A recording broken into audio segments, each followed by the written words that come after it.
What the police find in his storage locker makes this one of the most disturbing true stories on the internet. But before we get into today's story, if you're a fan of the strange, dark, and mysterious delivered in story format, then you've come to the right channel because that's all we do, and we upload 3, 4, even 5 times every week. So if that's of interest to you, please take the like button's email address and sign them up for the following 2 newsletters: the Bulgarian Michael Jackson fan club, as well as the German axolotl fish fan club. Also, please subscribe to this channel and turn on all notifications so you don't miss any of our weekly uploads.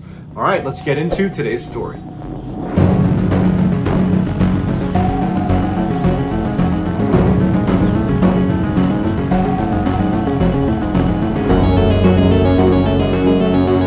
In 2014, a young woman named Jen was sitting in her sister's living room looking out their back window where her son and her 2 nephews were playing. And as she's watching them, one of her nephews, named Harrison, walked over to this tree and began peeling the bark off of the tree. And for Jen, this brought back a very strange childhood memory that she hadn't thought about in decades. And without meaning to actually say the words out loud, Jen kind of blurted out what was going through her head, which was, "So weird." And her mother, who was in the other room, heard her say that, and she yells into the room, "Hey Jen, is everything okay? What's so weird?" And Jen, feeling a little bit embarrassed that she just said that out loud and that her mom heard her, is quick to try to dismiss it by saying, "Oh no, sorry, it's nothing. I didn't mean to say that." But as she's trying to dismiss it, her mom had walked into the living room where Jen was and saw Jen was looking out the back window towards the boys. And so her mom walked right up next to Jen and goes, "What are the boys doing out there that's so weird? Are they doing something they shouldn't be doing?" And Jen's like, no, it has nothing to do with the kids. I just saw Harrison, who was doing something that reminded me of some weird thing that happened to me, and I blurted out my reaction to it. That's all. And Jen's mom looks at her and says, "Well, now you got to tell me the memory because I'm totally intrigued." Jen says, "Okay, Mom, I'll tell you the story.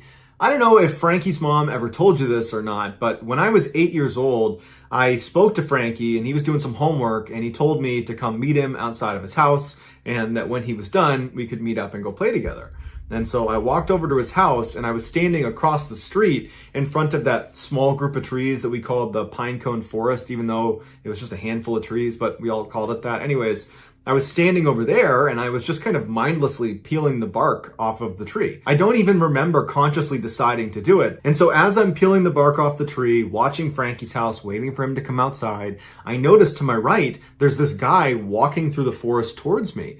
And I look at him and I've never seen him before. And before he got even within 10 feet of me, I could smell cigarettes. He reeked of cigarettes and his teeth were very yellow. He's missing a number of teeth. And I noticed right away when I looked at his hands, I don't know why I was looking at his hands, but I looked at his hands and he had these pointy yellow fingernails that almost looked like he was intentionally growing them out to be long and jagged. And he comes walking up to me and stops completely in my personal space. And instead of looking at me, he looks at the spot on the tree where I had been peeling the bark off. And he's literally like 1 foot away from me, so close that I had to lean back because I didn't want to be rude and run away. So I'm leaning back to avoid being right next to this guy. And all I can smell is cigarette smoke. And he turns from the tree to me and he goes, "What do you think you're doing?" And I'm like this, and I'm like, "I'm waiting for my friend." And he says, "No, what are you doing to the tree?"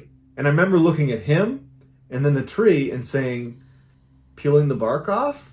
And that's when he raised his hand up and pinched my arm with his nails, not with the pads of his fingers, but he was using his nails and he's pinching down on my skin, and through gritted teeth, he says, "How would you like it if someone peeled your skin off?" I remember as he's pinching me, I was so terrified that I didn't do anything. I was like in a trance and just stood there looking at him, wondering what's about to happen. And then as luck would have it, Frankie's mom just happened to come outside and yelled, "Hey, come on inside, Frankie's done with his homework." And so that kind of broke me out of my trance. I pulled my arm away and I began running away from him across the street towards Frankie's house. And I turned around once, kind of expecting him to be chasing me, but he wasn't. He was still standing next to the tree that I had pulled the bark off of, except now he was watching me. And I ran up onto the porch and ran inside, and that was that. I remember wanting to tell you about it when I got home, but for some reason I didn't. And then days turned into weeks, turned into months, and before long it was just a distant memory, and I never really thought about it, and at some point did forget about it, until just now when I saw Harrison peeling the bark off of the tree, and it brought it back, and that's why you heard me say, "So weird." That was my reaction to it, because I'm wondering, who was that guy and what happened to him? Like, that's so creepy. After Jen told her mother this story, she was expecting her mom to be a little bit horrified by it because it is a pretty startling story about her own child. But Jen's thinking it's been so long since this happened and nothing came of it that her mom would probably quickly move on from it. But Jen noticed her mom looked very concerned, and she turned to her and she goes, "Mom, this happened like 2 decades ago. Like, this is not a big deal." And her mom looks down for a second and then looks up, and she has this look of guilt on her face. And she says to her daughter, "Jen, I should have told you this when it happened, but you were so young, and I felt like I was going to ruin your childhood.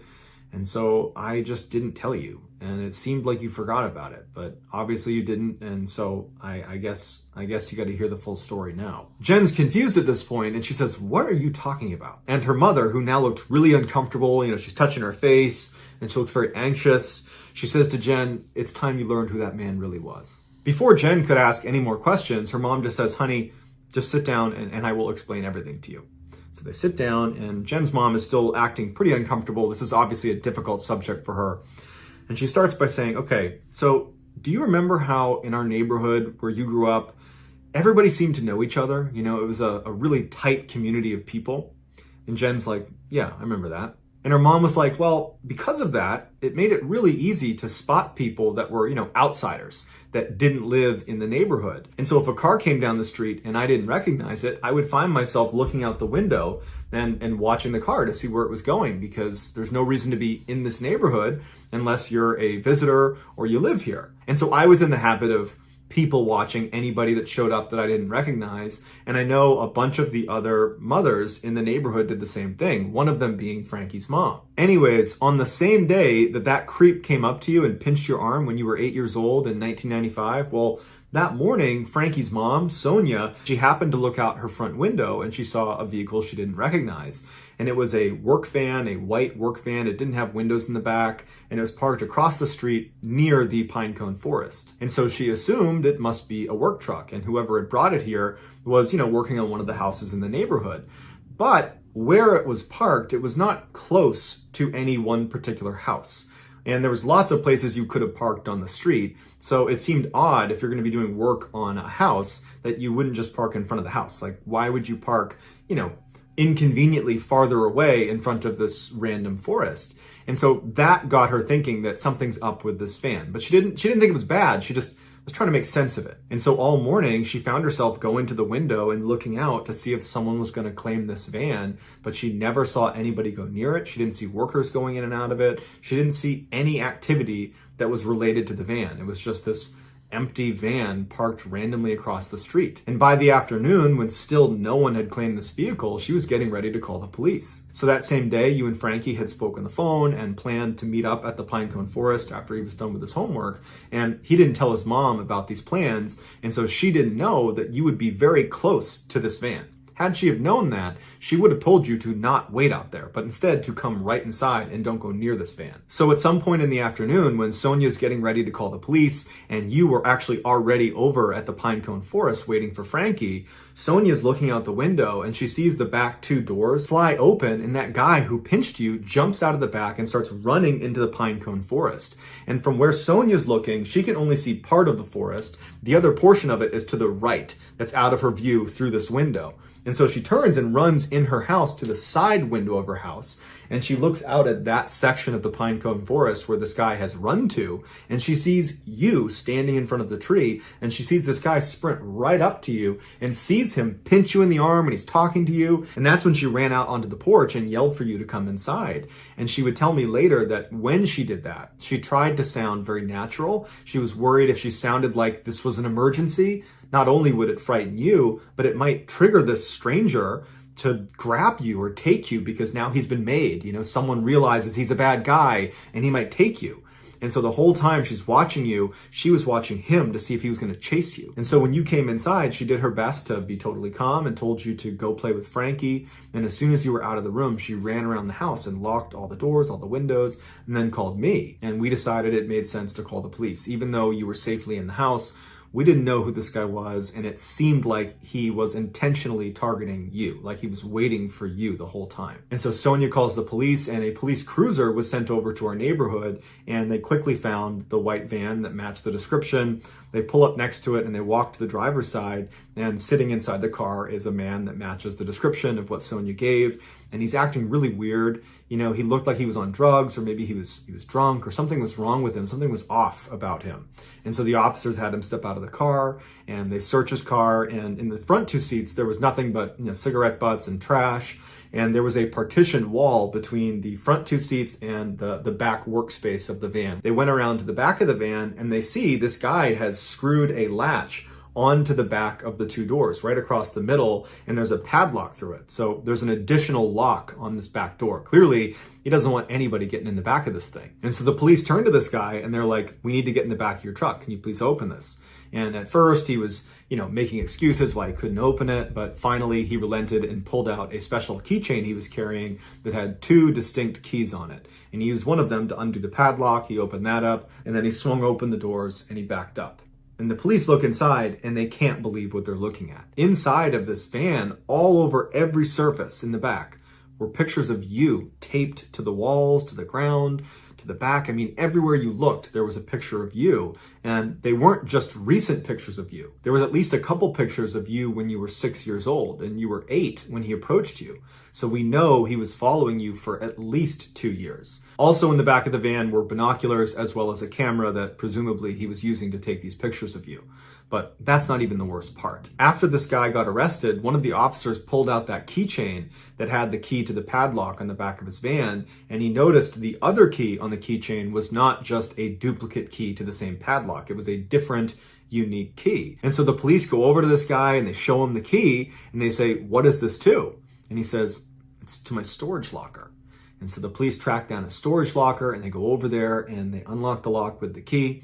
And they open the door, and what's inside is straight out of a nightmare. The entire storage locker, the ceiling, the floor, the walls, all of it was covered in clear plastic wrap.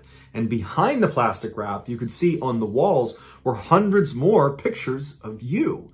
And in the middle of the storage locker was a dentist chair that had been anchored to the ground. Next to the dentist chair was this silver tray like you would see in a dentist's office, except on it were all these knives. And they were not surgical or medical knives. They were like meat cleavers and hunting knives, crude instruments. And then next to that on a table was an anatomy book where he had used printouts of you to bookmark different parts of the book that he was taking notes on and highlighting, all of which had to do with the female anatomy. In the back of the locker was a rotted mattress that was just sitting on the ground, and anchored in the back on the wall were chains with handcuffs extending off of them. And then next to the bed were dozens of empty 5-gallon drums. When the police showed us pictures of the inside of his van, we were very shaken up. It was just so awful to imagine someone taking advantage of you in that way, you know, watching you. But when they showed us pictures of the chamber that he had created inside of his storage locker, that's just something I'll never get over. He clearly had plans for you. After hearing this story from her mother, Jen is a mixture of angry with her mom for not telling her sooner, but also sad, you know, that her mom had to go through that with her child, because now Jen is a mother, and she can only imagine how horrible that must have been for her then and even still now. And so all Jen could think to do was give her mom a hug. After they embraced, Jen asked her mom, you know, what happened to this guy? You know, where is he? Did he go to jail? And her mom told her that he had confessed to stalking Jen, and he confessed that everything they found in the storage locker in his van was his, and that he understood the implications, but he never gave his real motives for it, or really what his intentions were. He was ultimately put into a high security mental institution for the criminally insane, and her mom said she has no idea if he's still alive or if he's been transferred, but that was the last she knew about him. And so Jen wound up doing some homework and figured out where he was being held, and she asked to have a meeting with him because she wanted to ask him to his face, what were you planning to do to me? I want to know why you did this. And he agreed to take this meeting, but the day before they were supposed to have it, he took his own life. And so Jen doesn't know if that was brought on by their impending meeting. It certainly seems likely, but unfortunately, that's it. She doesn't get any more answers, and it will end with a big question mark of, what was he going to do to me and why? So that's going to do it, guys. I hope you enjoyed today's story. If you found the secret in today's video, tell us in the comments what it is and where it is. Give us the timestamp of where you found it. And if you're the first to do that, we will pin you at the top of the comments section. If you enjoyed today's video and you haven't done this already, please take the Like Button's email address and sign them up for the following 2 newsletters, the Bulgarian Michael Jackson fan club and the German axolotl fish fan club. Also, please subscribe to this channel and turn on all notifications so you don't miss any of our weekly 3, 4, even 5 video uploads. If you want to get in touch with me, you can direct message me on Instagram or on Twitter. My username is the same on both platforms. It's JohnBallin416. I also have a ton of content over on TikTok where my username is Mr. Ballin. If you have a story suggestion, please submit it to our subreddit just called Mr. Ballin. That's linked in the description below. So whether I see you on Instagram, Twitter, TikTok, Reddit, YouTube, or some combination, just know that I really appreciate your support. And until next time, that's going to do it. See ya.